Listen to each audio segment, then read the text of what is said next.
Ist ja keine Ahnung. तो दोस्तों आज मैं एक्सप्लेन करने वाला हूँ एक जर्मन साइकोलॉजिकल हॉरर मूवी को जिसका नाम है स्लीप, जो कि 2020 में रिलीज की गई थी। इस मूवी का कॉन्सेप्ट वाकई में काफी बेहतरीन है, आपको देखने में काफी मजा आएगा। और इस मूवी को डायरेक्ट किया है माइकल वीनस ने। और हाल ही में मैंने क्वाइदान नाम की एक काफी बेहतरीन मूवी को एक्सप्लेन किया है जो कि जापानीज हॉरर एंथोलॉजी मूवी है। अगर आपने बाई चांस मिस कर दिया है तो जाकर देख लेना, उसका लिंक आपको नीचे डिस्क्रिप्शन में मिल जाएगा। तो चलिए अब बिना किसी देरी के चलते हैं सीधा वीडियो की तरफ। मूवी की स्टार्टिंग में हम देखते हैं मार्लिन और उसकी बेटी मोना को, जो कि बोर्ड गेम्स खेल रही होती हैं। मार्लिन से मोना पूछती है कि उसने अपनी मेडिसिन्स ले ली, जिस पर मार्लिन बोलती है कि नहीं। और वो दोनों मस्ती मजाक कर ही रहे थे और खेलते खेलते तभी suddenly Marlin kind of hypnosis में चली जाती है और खुद को बेड पर पाती है। मार्लिन अब अपने नाइटमेयर के अंदर एक होटल को देखती है और जागकर बहुत जोर जोर से चिल्लाने लगती है और उसकी सांसें भी अटकने लगी थी। मार्लिन के पास में उसकी बेटी आती है और वो मार्लिन को संभालती है। यहाँ पर अब हम मार्लिन का बैकग्राउंड जान पाते हैं कि वो एक फ्लाइट अटेंडेंट का काम किया करती है और उसको ब्रीदिंग इश्यूज है, जहाँ पर वो घबराहट में अपनी सांसों को कंट्रोल नहीं कर पाती, जो कि उसके लिए बहुत ही ज्यादा डेंजरस है। और मोना इससे हमेशा ही परेशान रहती है। मोना मार्लिन को संभाल कर अपने रूम में वापस चली जाती है और मार्लिन अब कुछ पेपर्स निकालती है जिसके अंदर उसने कुछ अजीब सी ड्रॉइंग्स बनाई हुई थी और एक एड पेपर भी उसके पास में था जिस पर उसी होटल की पिक्चर थी जिसको उसने अपने नाइटमेयर्स में देखा था। और थ्रू आउट द मूवी वो यही देखती रहती है।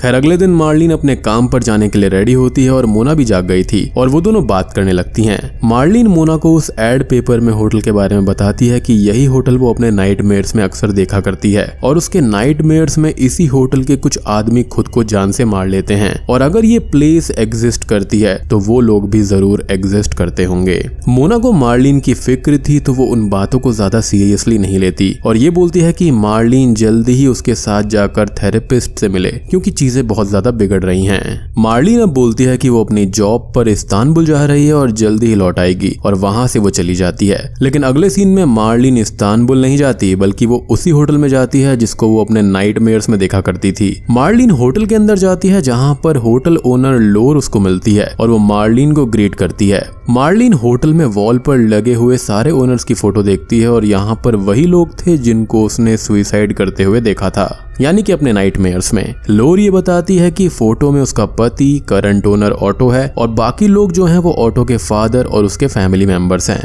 मीनवाइल घर पर मोना मार्लिन की बनाई हुई ड्राइंग्स को चेक करने लगती है और अब उसको कुछ अजीब सी चीजें ड्राइंग्स में दिखाई देती हैं जिसके अंदर कुछ आदमी एक एक करके खुद को मारते हैं और कोई अजीब सी शेप उनके पास में खड़े होकर उनके कान में कुछ बोल रहा होता है, यानी कि मरते टाइम पर। और साथ ही साथ कई सारी ड्राइंग्स में जंगली सुअर भी बना हुआ था। मोना को ये सब कुछ समझ में नहीं आता और वो उन ड्राइंग्स को अपने पास रख लेती है इनको समझने के लिए। यहाँ होटल में मार्लिन उन ओनर्स की फोटो को देखती है जिसको देखकर उसकी घबराहट चालू हो जाती है और वो अपने रूम में होती है जहाँ पर उसकी ब्रीदिंग प्रॉब्लम से वो काफी तड़पने लगती है और अपने रूम के अंदर वो एक जंगली सुअर को देखती है और फिर से बेहोश हो जाती है। और ये सब चीजें लोर यानी कि उस होटल की मालकिन जो होती है वो वहां से सुन रही होती है। अगले सीन में मोना के पास में कॉल आता है कि मार्लिन हॉस्पिटल में है और वो उस टाउन में जाती है और मार्लिन को मिलती है जिसकी हालत काफी खराब थी। वो कुछ बोल नहीं पा रही थी, इनफैक्ट उसकी बॉडी में कोई मूवमेंट भी नहीं हो रही थी। मोना अब डॉक्टर के पास में होती है और डॉक्टर मोना से बोलते हैं कि मार्लिन को डिप्रेशन जैसी कोई प्रॉब्लम है और वो किसी शॉक से पैरालाइज्ड हो गई है, जो कि ठीक हो भी सकता है और नहीं भी। डॉक्टर आगे पूछते हैं कि क्या मार्लिन के साथ कोई पुराना ट्रॉमा जुड़ा है, जिस पर मोना बोलती है कि मार्लिन एक ऑर्फन है और मोना उसकी बेटी है, यानी कि सिंगल मदर है वो,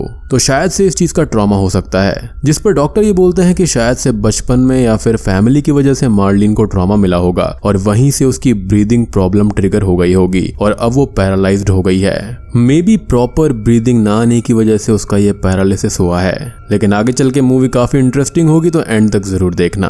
मोना मार्लिन से मिलती है और उसका फोन उसके पास में रखती है और उसकी सारी ड्राइंग्स लेकर हॉस्पिटल से निकल जाती है, ये पता करने के लिए कि आखिर मार्लिन के साथ ये सब हो क्या रहा है और क्यों हो रहा है। मोना अब उसी होटल में पहुंच जाती है जहां पर वो ऑटो और लोर से मिलती है और ऑटो उसके लिए एक रूम रेडी करवाता है। मोना ऑटो को अपने बारे में बताती है कि वो मार्लिन की बेटी है जिसने कुछ टाइम पहले ही यहाँ पर एक रूम लिया था और उसको दौरा पड़ गया। मोना ऑटो से उस रूम को देखने के लिए कहती है जहाँ पर मार्लिन रुकी हुई थी, जिस पर लोर थोड़ी चिड़चिड़ी सी हो जाती है, लेकिन ऑटो काफी अच्छा इंसान था तो वो मोना को वो रूम दिखाता है जहाँ पर मार्लिन रुकी हुई थी और वो रूम पूरा तहस नहस हो रखा था। मोना यहाँ पर थोड़ी टेंशन में आ जाती है और ऑटो उसको समझाता है और मोना खाने का बोलती है, जिस पर लोर बोलती है कि किचन बंद है और मोना विलेज के स्टोर से खाने का सामान ले ले। खैर इन सब के बाद में मोना अपने रूम में जाती है और वहाँ पर ड्राइंग्स को देखने लगती है जिसके अंदर एक पेपर पर ट्रूथ लिखा हुआ था। उसके बाद में वो एक स्टोर पर जाती है सामान लेने के लिए और यहाँ पर उसको बाइल और क्रिस्टोफ मिलते हैं, जहाँ पर क्रिस्टोफ ऑटो और लोर का ही बेटा होता है और बाइल यहाँ पर क्रिस्टोफ का फ्रेंड है। क्रिस्टोफ मोना से थोड़ी बहुत बात करता है जहाँ पर मोना उसको बताती है कि उसकी मदर यहाँ हॉस्पिटल में एडमिट है, इसलिए वो यहाँ पर रुकी हुई है। मोना अब होटल में आती है और उसको अपने रूम के अंदर लकड़ी का बना हुआ एक जंगली सुअर मिलता है जिस पर मार्लिन का नाम लिखा हुआ था।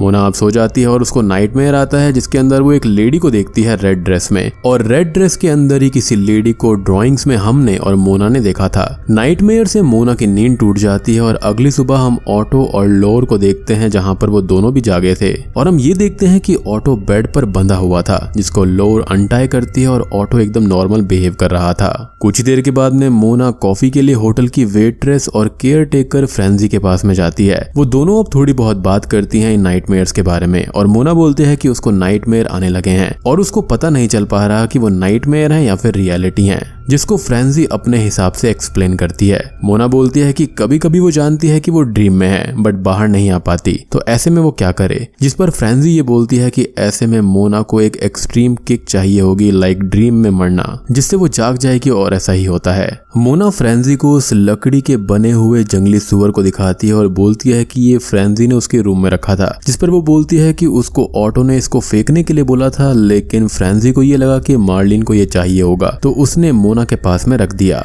अब फ्रेंजी वहां से चली जाती है और मोना को होटल के एटिक से कुछ आवाजें आने लगती हैं और वो ऊपर भाग कर जाती है जहां पर वो एटिक को देखती है और ये एटिक भी मार्लिन की ड्राइंग के अंदर था, जिसके अंदर एक आदमी ने खुद को हैंग कर लिया था और सुसाइड कर लिया था। और तभी अचानक से ही मोना को विजन्स में वही आदमी दिखाई देता है जिसने हैंग कर कर सुसाइड कर लिया था। मोना इससे काफी डिस्टर्ब हो जाती है और वहां से भाग जाती है, लेकिन तभी हम एटिक में लोर के भाई वुल्फ्रम को भी देखते हैं तो वो मोना को देखकर काफी अजीब समझता है और ऑटो को मोना के बारे में बताता है। मोना भागते भागते जंगल में पहुंच जाती है और उसको भी अब ब्रीदिंग प्रॉब्लम होने लगी थी और वो खुद को जैसे तैसे संभालती है। मोना वापस होटल आती है और लोर और ऑटो से ट्रूथ के बारे में पूछती है जो कि उसने पेपर पर पढ़ा था, लेकिन ऑटो को इसके बारे में कुछ भी नहीं पता होता।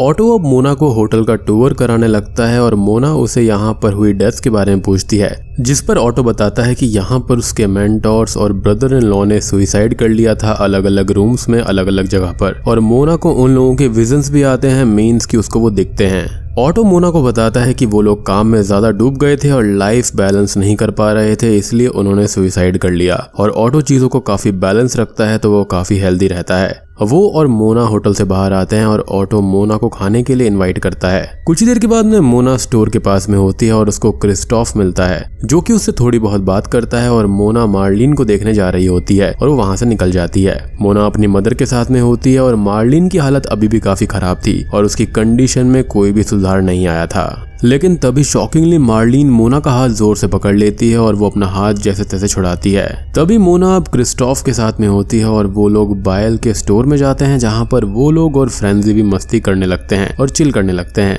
जिसके बीच में ही मोना बेहोश हो जाती है और उसको विजन आता है जिसके अंदर वो नेकेड थी और वो तीनों उसके पास थे और वहां पर वही नाइटमेयर वाली लेडी भी आ जाती है जो कि नेकेड होती है और वो मोना के अंदर किसी चीज को भेज देती है।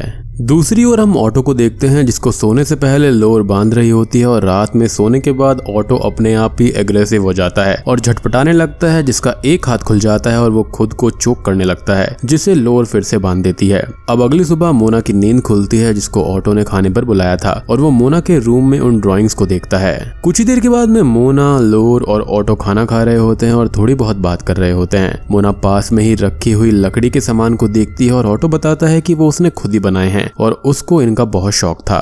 ऑटो बताता है कि उसको ट्रूड वर्ड मिल गया है और वो एक टेप रिकॉर्डर को प्ले करता है जिसमें क्रिस्टोफ जो कि बच्चा था तब वो एक सॉन्ग आ रहा था और उसकी कुछ लाइंस थी कि ट्रूड बच्चे को ले जाएगी और इनक्यूबस दरवाजे पर खड़ा हुआ है। मोना वो सॉन्ग सुनी रही थी और सडनली वो चेंज हो जाती है और अजीब तरह से बिहेव करने लगती है और ऑटो इससे थोड़ा सा परेशान हो जाता है और लोर बहुत ही ज्यादा टेंशन में आ जाती है। ऑटो अब थोड़ा सा और खाना लेने जाता है और मोना अजीब तरह से हंसने लगती है और खाने लगती है और वो उस लकड़ी के पिक को बाहर रखती है जिसको देखकर लोर परेशान हो जाती है और उसको वापस मोना की पॉकेट में रख देती है। और अब तक ऑटो भी वहां पर आ गया था और वो मोना को देखता है जिसके अंदर उसे वही नाइटमेयर वाली लेडी की तरह वो दिखाई देती है और मोना उस नाइटमेयर वाली लेडी की तरह बिहेव कर रही थी, यानी कि ऑटो को भी वो लेडी नाइटमेयर में डराया करती थी, लेकिन इस बात को ऑटो ने सबसे छुपा रखा था। खैर ऑटो मोना को हिट करके बेहोश कर देता है और लोर उसको रोकती है और बोलती है कि चीजें और मत बिगाड़ो, लेकिन तभी ऑटो उसको भी हर्ट कर देता है और बहुत ही ज्यादा एग्रेसिव हो जाता है। अब तक वुल्फ्रम भी वहां पर आ जाता है और उसकी हेल्प से ऑटो मोना को लॉन्ड्री रूम में बांधकर डाल देता है। कुछ देर के बाद में अब क्रिस्टोफ होटल के अंदर आता है और वो लोर से पूछता है कि मोना कहाँ पर है, जिस पर लोर ये बोलती है कि मोना की मदर ठीक हो गई थी तो वो वहां से चली गई है, जिस पर क्रिस्टोफ को यकीन नहीं होता। क्रिस्टोफ ऑटो के पास में जाता है और उससे पूछता है तो वो भी यही बोलता है कि मोना ने चेकआउट कर लिया है और इस बात को सुनकर क्रिस्टोफ वहां से नाराज होकर चला जाता है। अब कुछ ही देर के बाद में होटल के अंदर एक सेरेमनी शुरू होती है जिसको ऑटो ने ही ऑर्गेनाइज किया था, एज उसके होटल को आज बहुत समय हो गया था और वो काफी सक्सेसफुल था। अब इधर मोना लॉन्ड्री रूम के अंदर ही बेहोश पड़ी थी, लेकिन वो एक ड्रीम में चली जाती है जहाँ पर उसका शरीर पूरी तरह से पैरालाइज्ड होता है और वही नाइटमेयर वाली लेडी उसको दिखती है और मोना उसके ही घर पर थी, जिसके बाहर कुछ लोग थे जिन्होंने सुअर वाला मास्क पहना हुआ था। यानी कि अब ये जो नाइटमेयर वाली लेडी है वो मोना को अपना पास्ट दिखा रही है कि उसके साथ में हुआ क्या था और आखिर वो है कौन। वो लेडी मोना को चेयर पर बैठाती है। अब यहाँ पर जो भी हो रहा है ना वो एक ड्रीम के अंदर है। वो लेडी मोना को चेयर पर बैठाती है और अपनी बेटी जो कि बहुत छोटी थी उससे बोलती है कि मोना उसकी बेटी है और यहाँ पर खुलते हैं असली पत्ते। असल में हमको पता चलता है कि मोना उस लेडी की ग्रैंड डॉटर है और वो जो लेडी है ना वो मार्लिन की रियल मदर है, यानी कि नाइटमेयर वाली जो लेडी है वो मार्लिन की माँ है। जी हाँ, अब ड्रीम के अंदर एक आदमी जिसने की सुअर वाला मास्क लगाया होता है वो अंदर आता है और उस लेडी से बात करने लगता है और दूसरी शॉकिंग चीज हमको पता चलती है कि उस लेडी का ही नाम ट्रूड है और उसका अफेयर किसी और से नहीं बल्कि ऑटो से है। जी हाँ, और मार्लिन इन दोनों की बेटी है, यानी कि ट्रूड और ऑटो की बेटी मार्लिन है। अब ड्रीम सीक्वेंस यानी कि पास्ट में ऑटो ट्रूड से बोलता है कि वो सब छोड़कर चली जाए, नहीं तो वो लोग उसको जीने नहीं देंगे, जिस पर ट्रूड साफ मना कर देती है और जाने से इनकार करती है और वो ऑटो के साथ ही रहना चाहती थी। ऑटो वहां से चला जाता है और हम दूसरे सीन्स में देखते हैं जिसके अंदर मार्लिन थोड़ी ठीक हो गई है और वो बेड से उठने का ट्राई करती है। अब इधर होटल के अंदर फ्रेंजी सभी गेस्ट की ड्रिंक्स के अंदर ड्रग्स मिला रही थी और ऐसा करने को उसने लोर ने बोला था और वो ऑटो की ड्रिंक के अंदर भी ड्रग डाल देती है। ऑटो अपनी पार्टी में होता है जहाँ पर सबको ड्रग्स वाली ड्रिंक सर्व की जाती हैं और ऑटो खुद को मेयर के लिए नॉमिनेट करता है। अब ड्रग्स से वो सब परेशान होने लगते हैं और फ्रेंजी सबको वैसे ही छोड़कर वहां से चली जाती है। इधर ड्रीम में कोई मास्क पहना हुआ पर्सन ट्रूड के पास में आता है और उसको चोक करके बेहोश कर देता है और पूरे घर में गैस स्टोव से गैस छोड़ देता है और वहां पर एक कैंडल लाइट करके रख देता है और चला जाता है, जिससे वहां पर मौजूद ट्रूड और मार्लिन मारी जाएंगी। अब ये वाला जो सीक्वेंस है वो ड्रीम के अंदर है। खैर उस घर में वहां पर मोना भी होती है क्योंकि वो भी ड्रीम के अंदर थी, तो वो पूरी कोशिश करती है कि वो इसको बदल पाए, लेकिन वो कुछ भी नहीं कर पाती क्योंकि वो तो बस एक पास्ट होता है जिसको वो चेंज नहीं कर सकती। बेसिकली मोना की ग्रैंड मदर जो होती है ना वो उसको पूरा पास्ट और सच्चाई दिखा रही थी। खैर तभी हम शॉकिंगली ये देखते हैं कि लोर वहां पर आती है और वो मार्लिन को लेकर वहां से चली जाती है उसकी जान बचाने के लिए। घर के अंदर ब्लास्ट होता है और मोना अब तक एक दूसरी जगह पर खुद को पाती है। अब वहां पर वो एक पिक्चर को देखती है जिसके अंदर वो ट्रूड और मार्लिन थे, साथ ही वहां पर वो ऑटो की फैमिली के साथ में, क्योंकि सब कुछ ओरिजिनली ऐसा ही होना चाहिए था, लाइक एक हैप्पी फैमिली की तरह, लेकिन ऐसा नहीं हुआ। खैर मोना अब आगे बढ़ती है और छोटी मार्लिन को देखती है जिसके पास में वही जंगली सुअर का स्कल्पचर था जिसको किसी और ने नहीं बल्कि ऑटो ने ही बनाया था। और आपको याद होगा कि ऑटो ने मोना को बताया था कि उसको ये सब बनाने का काफी शौक है और ये जो लकड़ी का जंगली सुअर था ना, इसी की वजह से ये मेमोरी थ्योरीज और मार्लिन, मोना और ट्रूड जुड़े हुए थे आपस में। बेसिकली ये एक की थी, यानी कि ट्रूड की आत्मा इसके जरिए ही मार्लिन और मोना से जुड़ी हुई थी। ट्रूड ये बोलती है कि सबसे उसने बदला ले लिया है अपनी मौत का, यानी कि इस घर के अंदर ऑटो के जो रिलेटिव थे ना वो भी इससे मिले हुए थे, इसलिए ही उसने उसको मार दिया था। और अब यहाँ पर ट्रूड की आत्मा ये बताती है कि सिर्फ ऑटो ही बचा हुआ है और उसे मारने के लिए सबकी तरह उसे ड्रीम में जाना होगा, वो भी मोना की हेल्प से। जिस पर मोना बोलती है कि उसकी माँ बच तो जाएगी, जिस पर ट्रूड बोलती है कि ऑटो के साथ सब कुछ खत्म हो जाएगा, यानी कि उसकी माँ बच जाएगी। इधर ऑटो लोर के पास में आता है और उससे बोलता है कि वो उसको बांध दे, जिस पर लोर बोलती है कि ऑटो ने अभी तक बहुत कुछ गलत किया है और अब वो सजा पाएगा, यानी कि लोर भी उसके खिलाफ थी, यानी कि उसकी खुद की बीवी। लोर अब मोना को होश में लाती है और उसको आजाद कर देती है और ये कहती है कि उसने मार्लिन को बहुत दूर भेज दिया था ताकि वो कभी भी लौट के ना आए और ये सब सफर ना करे। लोर ये भी बताती है कि वो अब सब कुछ छोड़कर यहाँ से जा रही है और वो वहाँ से हमेशा के लिए चली जाती है, क्योंकि वो ऑटो के इस बिहेवियर से तंग आ गई थी और वो जानती थी कि ऑटो का अंत अब नजदीक है। ऑटो वहीं पास में ही बेहोश पड़ा हुआ था और मोना उसके पास आकर लेट जाती है ताकि ट्रूड अपना काम कर पाए। सो बेसिकली ट्रूड यहाँ पर सपनों के जरिए ही ऑटो को मार सकती थी। दूसरी ओर हॉस्पिटल में मार्लिन भी खुद को उठाती है और कोशिश करते हुए हॉस्पिटल से बाहर आ जाती है और होटल की ओर बढ़ने लगती है। अब ड्रीम के अंदर ट्रूड ऑटो के पास विस्पर करने लगती है और ऑटो खुद को मारने के लिए खुद को चोक करने लगता है और हम समझ जाते हैं कि ट्रूड मरने वाले लोगों के कान में विस्पर करती है और वो खुद को मार देती है और ऐसा ही मार्लिन की ड्राइंग के अंदर भी था। तो अब उसकी ड्राइंग को हम समझ पाए हैं, वहां पर जो शैडोई फिगर थी वो कोई और नहीं बल्कि ट्रूड की आत्मा थी, जो कि ऑटो और उसके फैमिली मेंबर्स जिन्होंने उसके खिलाफ उसका साथ दिया था वो उनके कानों में ये सब बोला करती थी सपनों में जाकर और वो खुद को मार लिया करते थे, यानी कि सुसाइड कर लिया करते थे। और मोना वही सारे विजन्स को देख रही थी और साथ में उसकी माँ मार्लिन भी।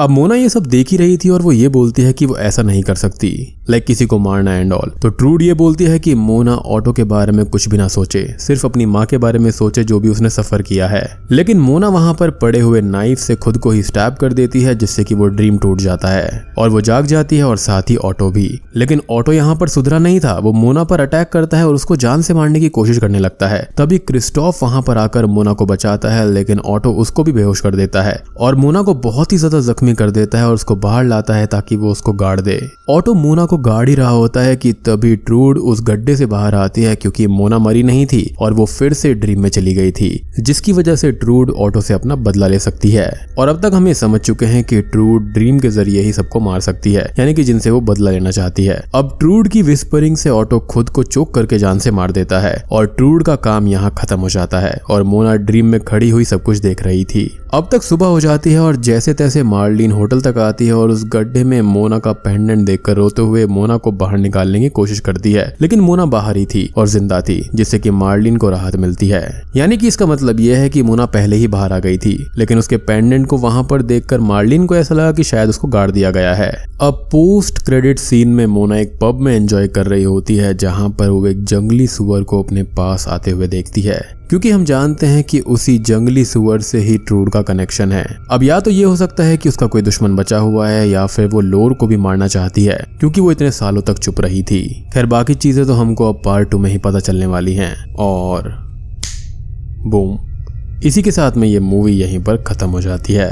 अब भाई देखो यहाँ पर काफी सारी थियरीज निकल कर आती हैं। लाइक बेसिक आइडिया तो आपको लग ही गया होगा कि यहाँ पर हुआ क्या है, कि ट्रूड का और ऑटो का अफेयर था, जिसके बाद में उसको मार दिया गया था, लेकिन मार्लिन को यहाँ पर लोर ने बचा लिया और उसको दूर भेज दिया। अब जो ट्रूड की स्पिरिट थी वो उस जंगली सुअर के स्टैचू से जुड़ गई थी, जिसकी वजह से वो मार्लिन से और मोना से कांटेक्ट कर पाई थी। लेकिन यहाँ पर कुछ थियोरीज ये कहती हैं कि शायद से ये जंगली सुअर वाला कोई कल्ट हो सकता है और उसी के मेंबर्स ने यहाँ पर ट्रूड को मारा होगा। हो सकता है कि ऑटो ने उसको मारा ही ना हो, क्योंकि वहां पर उसने पिग मास्क लगाया हुआ था, जिसने कि यहाँ पर ट्रूड को चोक करके मारने की कोशिश करी थी। सो माइट भी वो ऑटो होगा ही नहीं। अब हो सकता है कि ऑटो ने मरने के बाद में आफ्टर लाइफ में ट्रूड को बताया होगा कि उसने ऐसा कुछ भी नहीं किया था, या फिर ये कल्ट वाला और भी कोई गहरा राज हो सकता है जिसकी वजह से ट्रूड अभी तक गई नहीं है, क्योंकि जब जब जंगली सुअर वहां पर दिखता है तब तब ट्रूड की आत्मा भी वहां पर जरूर होती है। या फिर ये हो सकता है कि ऑटो अब एक बुरी आत्मा बन गया होगा और वो अपना बदला लेना चाहता होगा। तो दोस्तों ये थी स्लीप मूवी की कहानी। उम्मीद करता हूँ कि आपको इसका कॉन्सेप्ट और थियोरीज वगैरह पसंद आई होंगी। वीडियो पसंद आई हो तो लाइक कर देना, चैनल पर नए हैं तो सब्सक्राइब कर लीजिए। तो मैं आप सबको मिलता हूँ अगली वीडियो के साथ में, तब तक के लिए